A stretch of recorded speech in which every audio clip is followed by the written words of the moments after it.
എല്ലാവർക്കും സുഖമാണെന്ന് വിശ്വസിക്കുന്നു. ഡെയിലി അപ്ഡേറ്റിലേക്ക് എല്ലാ ആളുകൾക്കും സ്വാഗതം. നാളെ ജൂൺ 10-ാം തീയതിയും തുറന്നുള്ള ദിവസങ്ങളിലും നിങ്ങൾ ശ്രദ്ധിക്കേണ്ട വളരെ പ്രധാനപ്പെട്ട കാര്യങ്ങളാണ് ഈ ഒരു വീഡിയോയിൽ വ്യക്തമാക്കുന്നത്. വീഡിയോയുടെ വിശദാംശങ്ങളിലേക്ക് കടക്കുന്ന മുമ്പ് കൂടുതൽ ആളുകളിലേക്ക് ഇൻഫർമേഷൻ എത്താൻ ഷെയർ ചെയ്യുക, ലൈക്ക് ചെയ്യുക. ഫേസ്ബുക്കിലൂടെ കാണുന്ന ആളുകൾ ഫോളോ ചെയ്യുക. വീഡിയോയുടെ വിശദമായ വിവരങ്ങളിലേക്ക് വരാം. ഇന്നലെ അർദ്ധരാത്രി മുതൽ സംസ്ഥാനത്ത് ട്രോളിംഗ് നിരോധനം ആരംഭിച്ചു. ജൂലൈ 31 വരെയാണ് ട്രോളിംഗ് നിരോധനം. പരമ്പരാഗത മത്സ്യബന്ധനങ്ങളിൽ ഒഴികെയുള്ള എല്ലാ മത്സ്യയാനങ്ങളിലൂടെയും മത്സ്യബന്ധനം പൂർണ്ണമായും നിരോധിച്ചിട്ടുണ്ട്. പരമ്പരാഗത തോണികളിൽ കടലിൽ പോയി മീൻ പിടിക്കുന്നതിന് വിലക്കില്ല. മത്സ്യത്തൊഴിലാളികൾക്കും അനുബന്ധ തൊഴിലാളികൾക്കും ട്രോളിംഗ് നിരോധന കാലയളവിൽ സൗജന്യ റേഷൻ ഏർപ്പെടുത്തും. കടുത്ത മഴ നാളെയോടുകൂടി കുറയും. മലപ്പുറം, കോഴിക്കോട്, വയനാട്, കണ്ണൂർ, കാസർഗോഡ് ജില്ലകളിൽ നാളെ യെല്ലോ അലർട്ടും ബാക്കിയുള്ള ജില്ലകളിൽ ഗ്രീൻ അലർട്ടുമാണ്. അതേസമയം ഇന്ന് കോഴിക്കോട്, കണ്ണൂർ, കാസർഗോഡ് ജില്ലകളിൽ റെഡ് അലർട്ടിന്റെ സാഹചര്യത്തിൽ വിദ്യാഭ്യാസ സ്ഥാപനങ്ങൾക്ക് അവധി പ്രഖ്യാപിച്ചിരുന്നു. പോലീസിന്റെ വളരെ പ്രധാനപ്പെട്ട ഒരു അറിയിപ്പ്: എയർപോർട്ട് ഓപ്പറേഷൻ കൺട്രോളിന്റെ പേരിൽ വ്യാജ വാർത്തകൾ പ്രചരിക്കുന്നുണ്ട് എന്നും വിമാനത്താവളങ്ങളിലും പെട്രോൾ പമ്പുകളിലും ട്രാക്കിംഗ് ചിപ്പ് അടങ്ങിയ കീ ചെയിനുകൾ വിൽക്കുന്ന സംഘങ്ങളുണ്ട് എന്നും എയർപോർട്ട് ഓപ്പറേഷൻ കൺട്രോളിന്റെ പേരിൽ പ്രചരിക്കുന്ന വാട്സപ്പ് സന്ദേശം വ്യാജമാണ് എന്ന് കേരള പോലീസ് അറിയിച്ചു. വ്യാജ വാർത്തകൾ നിർമ്മിക്കുന്നതും പ്രചരിപ്പിക്കുന്നതും ശിക്ഷാർഹമാണ് എന്നും പോലീസിന്റെ മുന്നറിയിപ്പിൽ പറയുന്നു. കഴിഞ്ഞ ദിവസമാണ് രാജ്യത്ത് വീടുകളിൽ ഉപയോഗിക്കുന്ന പാചകവാതക വില വീണ്ടും വർദ്ധിപ്പിച്ചത്. 29 രൂപ കൂട്ടി 14 കിലോഗ്രാം തൂക്കം വരുന്ന സിലിണ്ടറിന് കേരളത്തിൽ ശരാശരി വില 951 രൂപ കടന്നിരുന്നു. അതിന് പിന്നാലെ ഇപ്പോൾ കടുത്ത നീക്കവുമായി കേന്ദ്ര സർക്കാർ വീണ്ടും വന്നിരിക്കുകയാണ്. ഉജ്ജൽ യോജന പദ്ധതി പ്രകാരം സബ്സിഡി ലഭിക്കുന്ന സിലിണ്ടറുകളുടെ എണ്ണം 4 വെട്ടിക്കുറച്ചുകൊണ്ടാണ് കേന്ദ്ര സർക്കാരിന്റെ ഈ കടുത്ത തീരുമാനം വന്നിട്ടുള്ളത്. നേരത്തെ നമുക്കറിയാം, UPA സർക്കാർ ഭരിച്ചിരുന്ന കാലത്ത് ഗ്യാസ് സിലിണ്ടറിന്റെ വില 400 രൂപക്ക് താഴെയും എല്ലാവർക്കും സബ്സിഡി ലഭിക്കുന്ന രീതിയിലുമായിരുന്നു. അത് പിന്നീട് നിർത്തലാക്കുകയും രാജ്യത്തെ പാവപ്പെട്ടവർക്ക് സബ്സിഡി പ്രകാരം ഗ്യാസ് സിലിണ്ടറുകൾ നൽകാനാണ് എന്ന് പറയുകയും ഉജ്ജൽ യോജന പദ്ധതി വർഷങ്ങൾക്ക് ശേഷം ആരംഭിക്കുകയും ചെയ്തു. അതിനുശേഷം രാജ്യത്ത് 9 കോടിയോളം ആളുകൾക്കാണ് ഉജ്ജൽ യോജന കണക്ഷൻ ലഭിച്ചത്. ആദ്യഘട്ടത്തിൽ 200 രൂപയായിരുന്നു സബ്സിഡി നൽകിയിരുന്നത്. ആ ഒരു സമയമായപ്പോഴേക്കും 1000 രൂപ സിലിണ്ടറിന് കഴിഞ്ഞു. കഴിഞ്ഞ ലോക്സഭാ ഇലക്ഷന് മുന്നോടിയായി 300 രൂപ സിലിണ്ടറിന് കുറച്ചപ്പോഴാണ് 700 ശരാശരി വിലയിലേക്ക് എത്തിയത്. ആ സമയത്ത് 200 രൂപ സബ്സിഡി കൂടി ലഭിച്ചിരുന്ന സാഹചര്യത്തിൽ 500 രൂപ 550 രൂപക്ക് ഗ്യാസ് സിലിണ്ടറുകൾ ഇവർക്ക് ലഭിച്ചിരുന്നു. ഇങ്ങനെ വർഷത്തിൽ 12 സിലിണ്ടർ ആയിരുന്നു അന്ന് ലഭിച്ചത്. പിന്നീട് അത് വെട്ടിക്കുറച്ച് 10 ആക്കി. ഇപ്പോഴിതാ വീണ്ടും വെട്ടിക്കുറച്ച് 4 ആക്കിയിരിക്കുന്നു. ഇതിനിടയ്ക്ക് സബ്സിഡി 200 രൂപ എന്നുള്ളത് 300 ആക്കുകയും ചെയ്തിരുന്നു. നിലവിൽ 300 രൂപ സബ്സിഡി പ്രകാരം ഇനി 4 സിലിണ്ടറുകൾ മാത്രമാണ് ഉജ്ജൽ യോജന കണക്ഷനുള്ള പാവപ്പെട്ട സ്ത്രീകൾക്ക് ലഭിക്കുക. ഇത് കൂടാതെയുള്ള കർശനമായിട്ടുള്ള നടപടികളും തുടരുകയാണ്. ക്ഷേമ പെൻഷനുമായി ബന്ധപ്പെട്ട ഏറ്റവും പുതിയ അറിയിപ്പുകളാണ് ഈ ഒരു വീഡിയോയിൽ നിങ്ങളുമായിട്ട് പങ്കുവെക്കുന്നത്. ജൂൺ മാസത്തെ വിതരണം ഇനി മസ്റ്ററിംഗ് വരാൻ പോകുന്നു. അതിനു മുമ്പ് നമ്മുടെ സംസ്ഥാനത്ത് നടക്കുന്ന ബജറ്റിൽ പെൻഷൻ വർധനവ് ഉണ്ടാകുമോ? ഇതുമായി ബന്ധപ്പെട്ട വിവരങ്ങളും അതോടൊപ്പം തന്നെ നിർമ്മാണ തൊഴിലാളി പെൻഷൻ, സ്ത്രീ സുരക്ഷാ പെൻഷൻ എന്നീ അറിയിപ്പുകളും.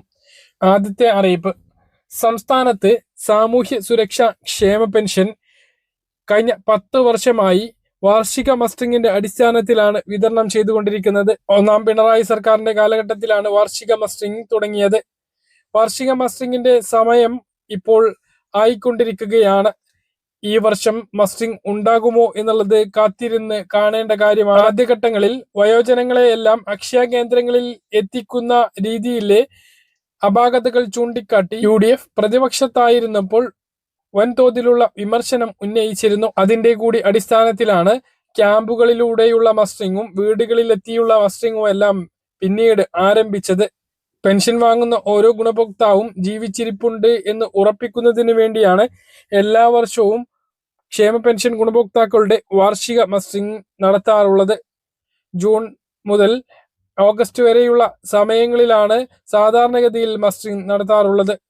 ചില സാങ്കേതിക കാരണങ്ങളാൽ ചില മാസങ്ങൾ അങ്ങോട്ടോ ഇങ്ങോട്ടോ മാറിപ്പോവാറുണ്ട് എന്നുള്ളത് വാസ്തവമാണ്.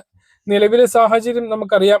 ഒരു സർക്കാർ മാറി പുതിയൊരു സർക്കാർ വന്ന് ആദ്യ ബജറ്റും മന്ത്രിസഭാ രൂപീകരണവും എല്ലാം നടന്നുകൊണ്ടിരിക്കുന്ന ഒരു സമയമായതുകൊണ്ട് തന്നെ ഈ വർഷത്തെ മസ്റ്ററിംഗ് 2-3 മാസം താമസിക്കാനുള്ള സാധ്യതയുണ്ട്.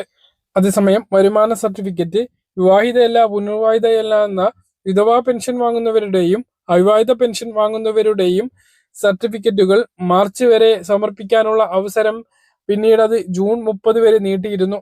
ഭൂരിഭാഗം ആളുകളും അന്നെല്ലാം സമർപ്പിച്ചവരാണ്. സമർപ്പിക്കാത്ത ആളുകൾക്ക് ജൂൺ 30 വരെ അതിനുള്ള അവസരമുണ്ട്. ജൂൺ മാസത്തെ ക്ഷേമ പെൻഷൻ 23-ന് കടമെടുപ്പിന് ശേഷമാണ് ഉണ്ടാകുക.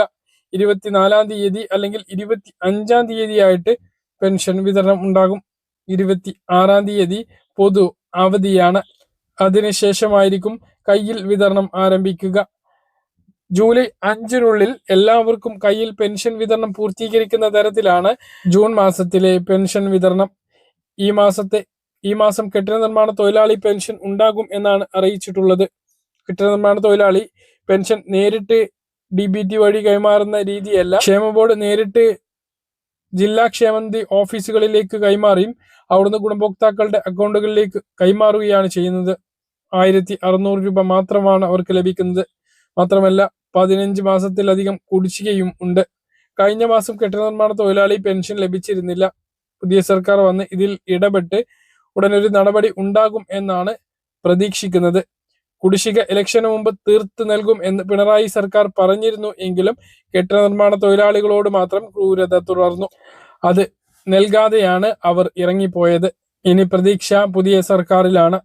വലിയ താമസമില്ലാതെ കുടിശ്ശിക മുഴുവനായും കൊടുത്തു തീർക്കണം എന്നുള്ളതാണ് അപേക്ഷ. അതേസമയം സ്ത്രീ സുരക്ഷാ പെൻഷൻ ജൂൺ മാസത്തിൽ ഉണ്ടാകില്ല എന്നുള്ളതാണ് വിവരം. ബജറ്റിൽ ഫണ്ട് വകയിരുത്തിയാൽ അടുത്ത മാസം മുതൽ തുക വിതരണം ഉണ്ടായേക്കും എന്നുള്ളതാണ് അറിയിപ്പ്. തുക മുടങ്ങില്ല, തുടർന്നും വീണ്ടും പദ്ധതി ആരംഭിക്കും എന്നുള്ളതാണ് ഇപ്പോൾ നമുക്ക് അനൗദ്യോഗികമായിട്ട് ലഭിക്കുന്ന വിവരങ്ങൾ. അതുകൊണ്ട് തന്നെ ഇവരൊന്നും ഗുണഭോക്താക്കൾ നിരാശപ്പെടേണ്ടതില്ല. പിണറായി സർക്കാർ മാർച്ച് മാസത്തോടെ നിർത്തിയതാണ് എങ്കിലും പുതിയ സർക്കാർ പദ്ധതി വീണ്ടും ആരംഭിക്കും എന്നുള്ളതാണ് ഏറ്റവും പ്രധാനപ്പെട്ട വിവരം. തുടർച്ചയായിട്ടുള്ള ഇടിവിന് ശേഷം സംസ്ഥാനത്ത് നിന്ന് സ്വർണ്ണവില കൂടി.